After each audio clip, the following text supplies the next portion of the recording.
Circus సైదుల వాళ్ళ ఫ్యామిలీలో నేను చెప్పడం మర్చిపోయినా, టైం లేదని తొందరగా క్లోజ్ చేద్దామని క్లోజ్ చేసిన. ఎంతో మంది గవర్నమెంట్ ఎంప్లాయీస్ ఉన్నారు సార్. వాళ్ళ రిలేషన్ లో కానిస్టేబుల్, ఆర్మీస్, టీచర్స్, ఎస్ఐలు, సిఐలు ఉన్నారు. తను ఈ ఫీల్డ్ లోకి వచ్చినప్పుడు చాలా మంది మేము పెద్ద పెద్ద చదువులు చదివి జాబులు కొట్టినామని తను పోయి ఏం చేస్తాడని ఎగతాళి ఏలన చేసిరు. నిజంగా చెప్తున్నా, వాళ్ళకి స్విఫ్ట్ కారు ఉడక గతి లేదు.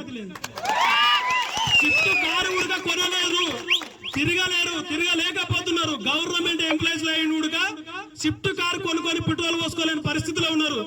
అదే సర్కస్ సైజులు 5th క్లాస్ అయిన సర్కస్ సైజులు సారు ఈ రోజు ఇన్నోవాకి ఇష్ట కార్ అంటే అది ఆశమాసే కాదు సార్. ఒక ఎమ్మెల్యేలు, ఒక ఎంపీలు, ఒక కలెక్టర్స్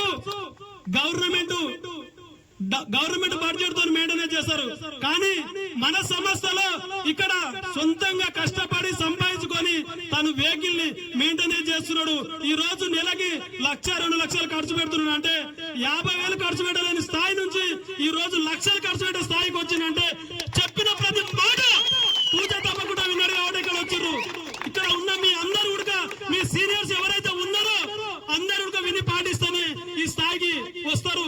ఎవరు ఉడక తక్కువ మాటలు విని, పంచర్యాల మాటలు విని, చెడగొట్టడాల మాటలు విని, ఊర్లో ఉండే క్లాస్మేట్ల మాటలు విని చెడిపోకండి. దయచేసి మీ సీనియర్స్, మీ గురువులు ఎవరైతే